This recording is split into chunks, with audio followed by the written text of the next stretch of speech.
Welcome to Changing Higher Ed, a podcast dedicated to helping higher education leaders improve their institutions. With your host, Dr. Drum McNaughton, CEO of The Change Leader, a consultancy that helps higher ed leaders holistically transform their institutions. Learn more at thechangeleader.com. Changing Higher Ed is sponsored by Blackbaud, the world's leading cloud software company powering social good. With their cloud solution for higher education, Blackbaud connects thousands of campuses worldwide. Visit blackbaud.com/highered to learn how they can help your institution deliver a better experience. And now, here's your host, Drum McNaughton. Thank you, David.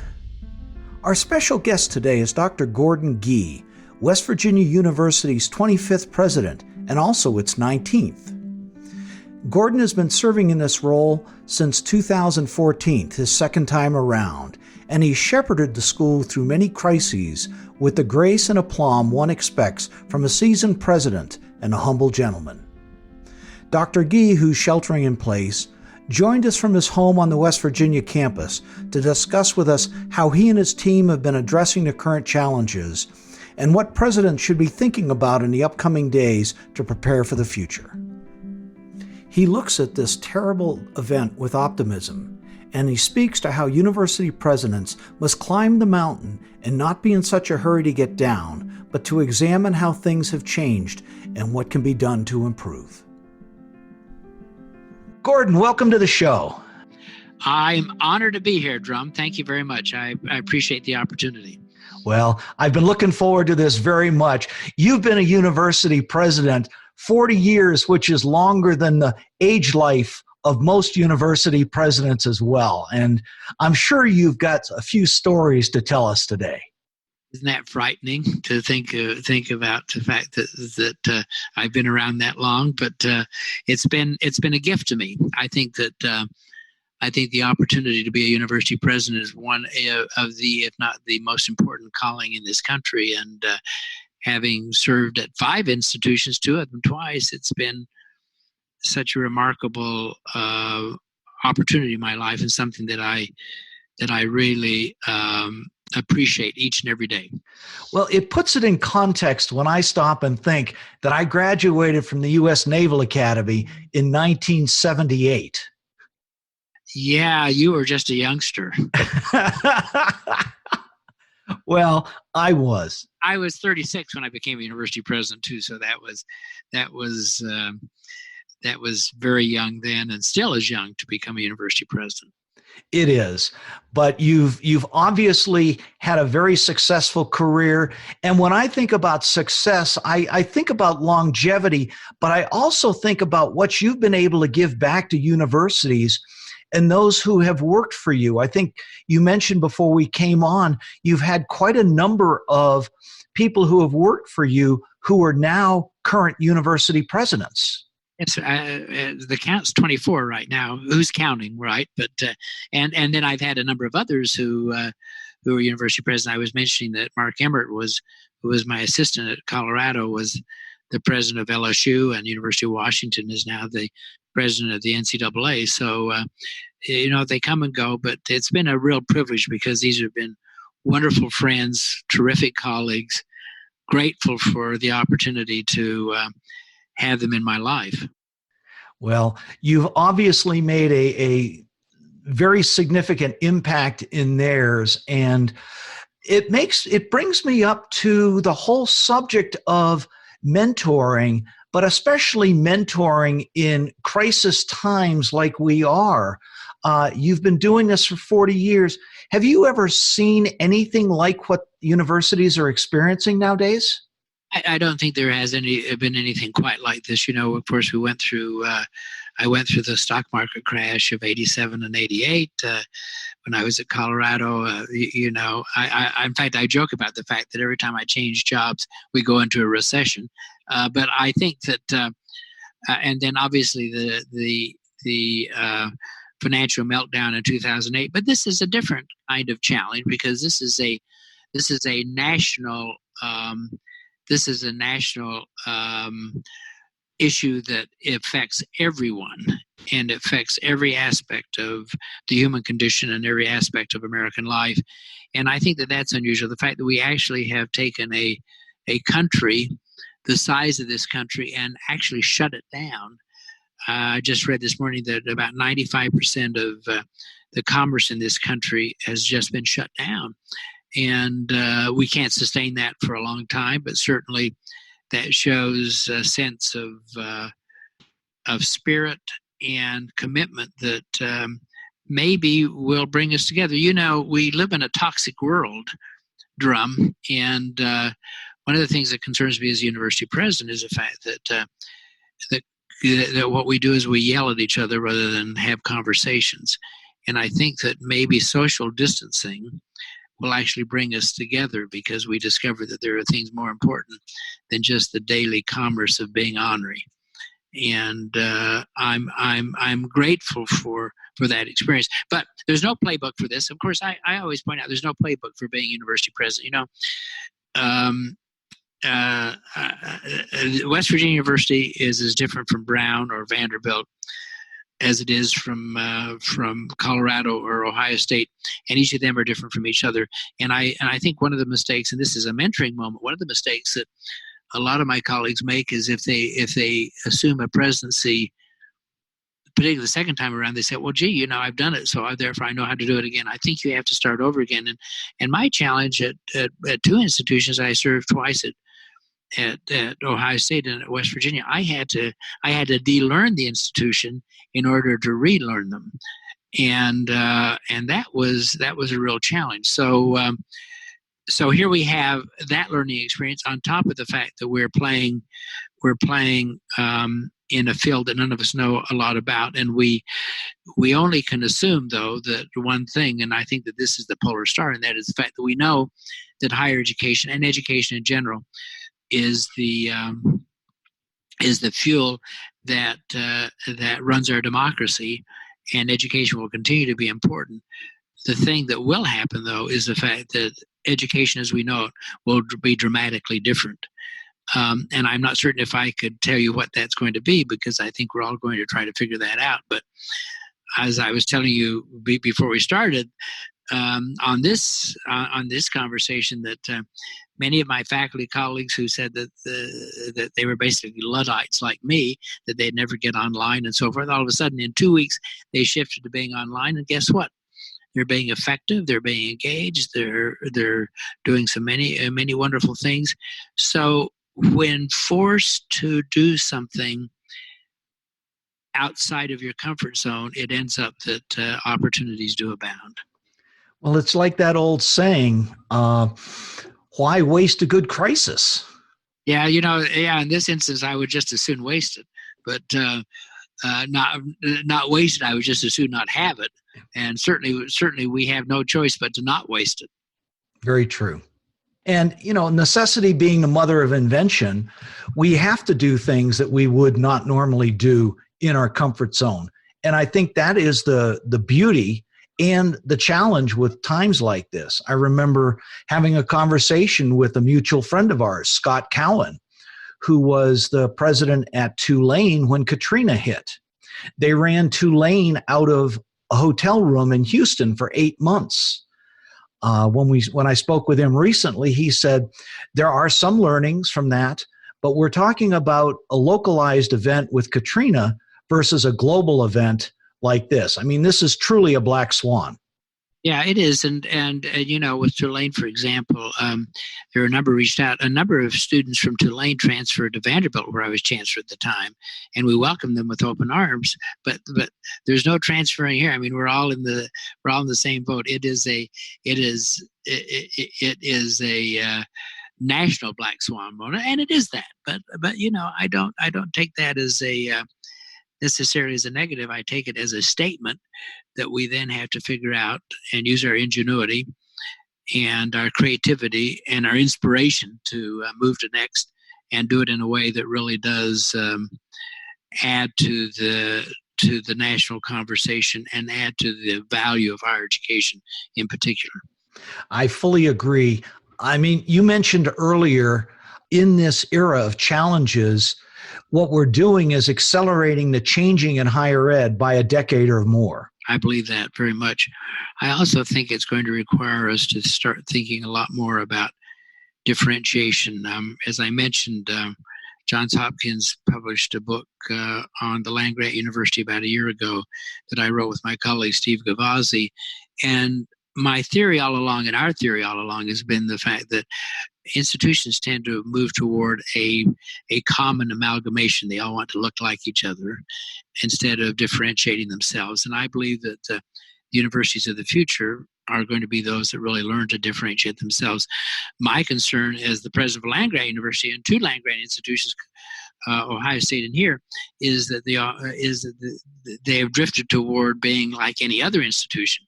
Abraham Lincoln established these institutions to create comedy and community and to overcome the daily cycles that exist in the lives of individuals. And Lincoln would turn over in his grave if he saw a number of our land-grant institutions. So we have to adhere to what is different for us.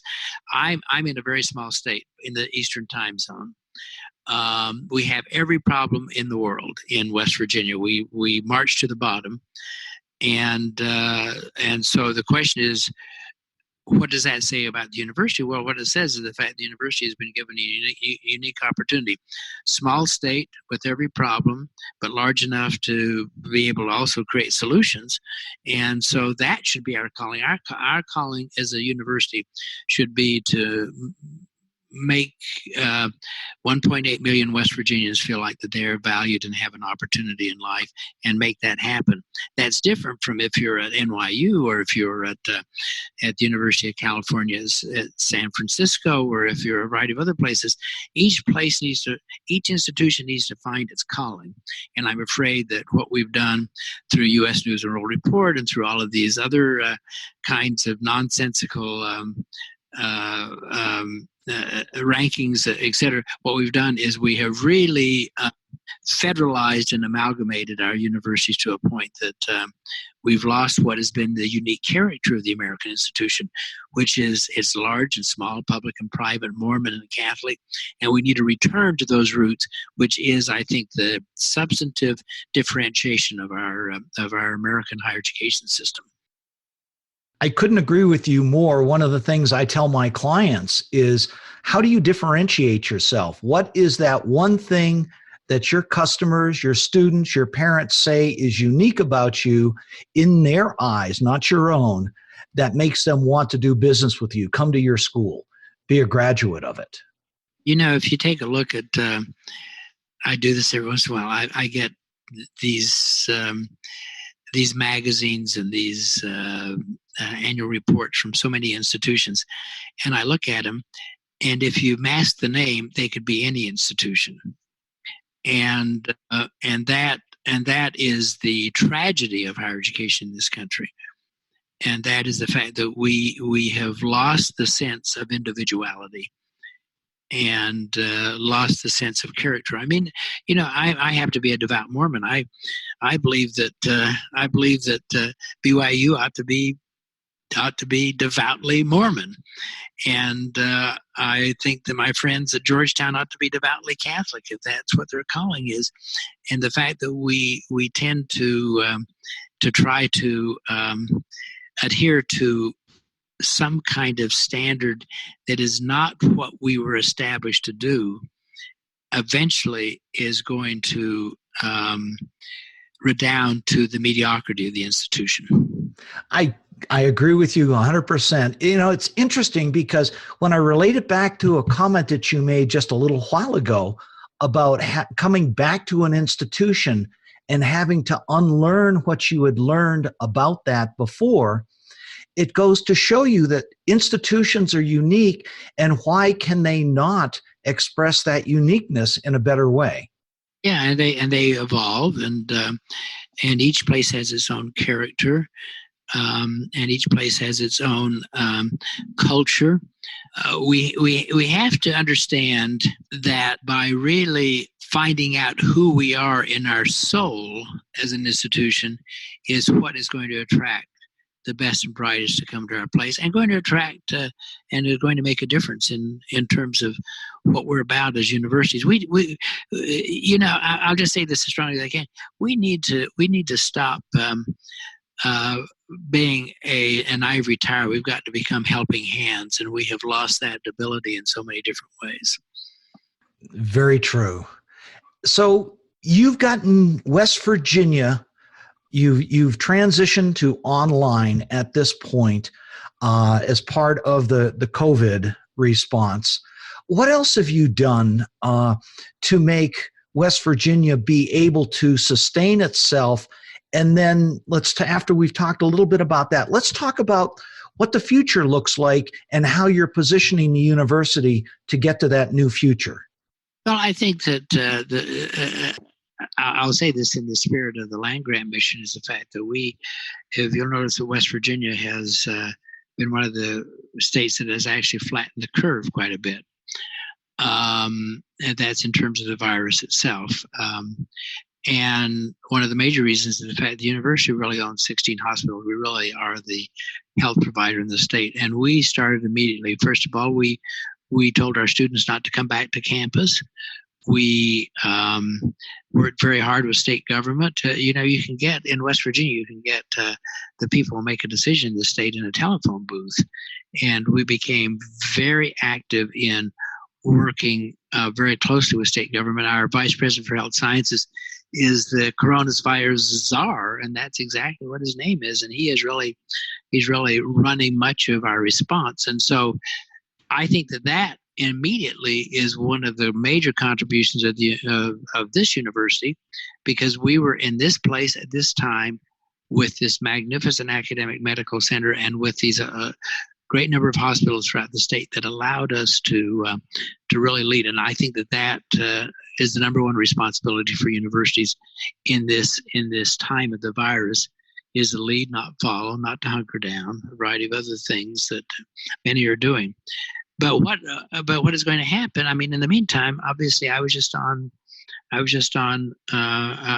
meet at every Monday morning with our communications and recruitment team, and we talk about what we're doing right now. They want me to do a series of small vignettes. I do these things that I call emails, where I kind of talk about something or get involved in some aspect of the institution, but they want me to do things. What books am I reading right now? What I do a lot of calling of students, both those who are going to be graduating virtually and the new students who are going to be coming. So I think that we need to be very proactive about making certain that we're retaining and recruiting both our faculty, our staff, and our students, even though the financial implications are going to be immense, no matter how we work our way through. But you need to be recruiting on the basis and retaining on the basis of what is unique about your institution and why people should come or why people should stay and be part of that moment. Such true words.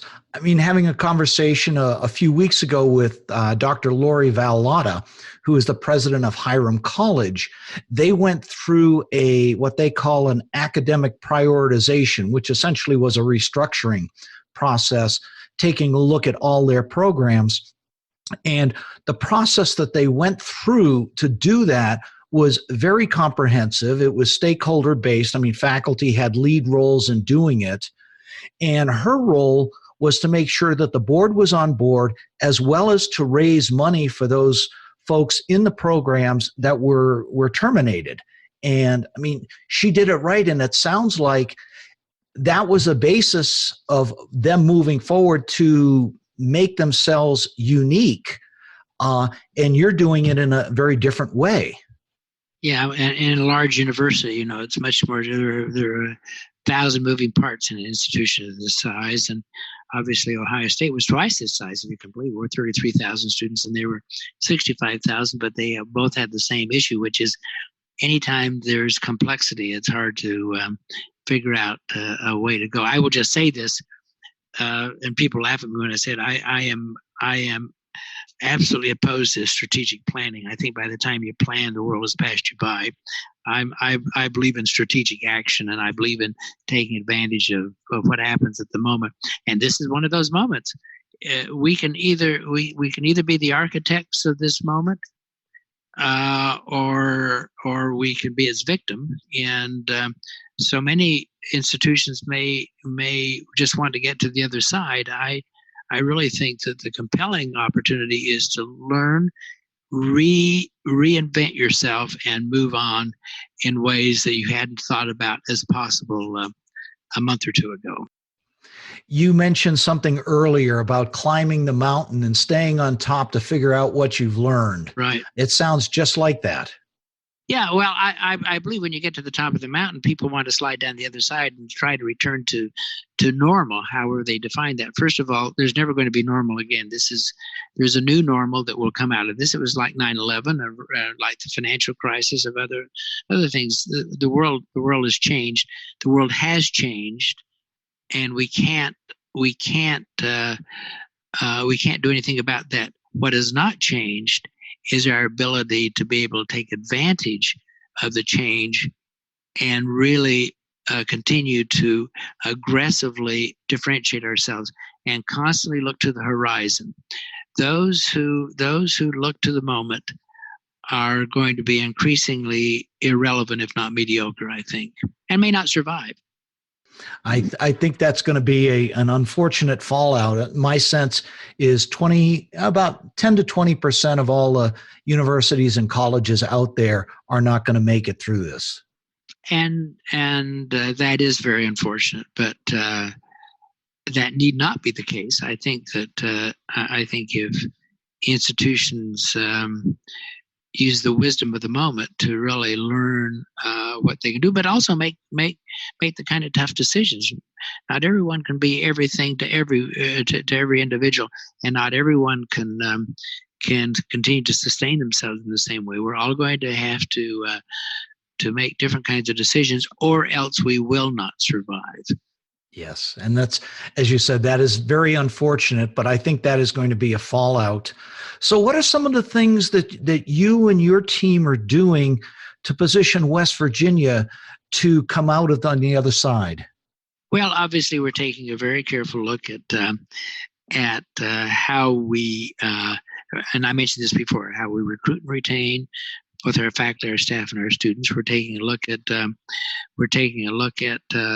how we think differently about the programs we're offering. We're going to move much more, I think, to a hybrid approach. We're going, and by that I mean, some online, some in person, different kinds of configurations in that regard.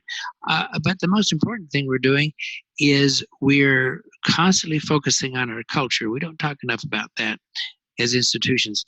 I believe that I've always felt this about universities. I think universities are places of great talent. You have very talented faculty, staff, and students, but we have toxic cultures there. People, people they migrate to their silos. Departments and colleges tend to be aggressively competing with each other.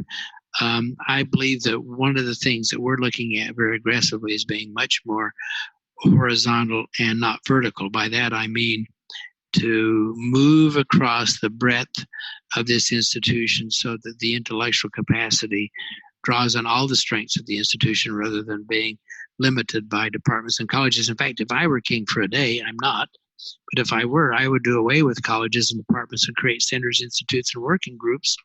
And I think that might be one of the good things to come out of this, is the fact that the configuration of the academy itself is antithetical to change. And I think those institutions that are wise enough to just say the emperor has no clothes and move on to a new kind of configuration that is much more aggressively modern and much more agile are going to be the institutions that really are going to make a difference in the world. That makes a lot of sense. What would that look like? I think what it would look like is that you would take all the various programs of the institution, reorganize them based upon ideas and based upon the way we think rather than on the way that things were structured 100 years ago or 1,000 years ago at Bologna. And you just think how fast the world is moving right now. So think of programs like neuroscience and biostatistic and a variety of other things. They should not be isolated. They should be part of a human wellness program, for example, in which you're really looking at an organizational structure that calls on all of the assets, and that you create one university. I'm a great believer in the one university model, that most institutions are universities, are colleges and departments connected by a telephone line.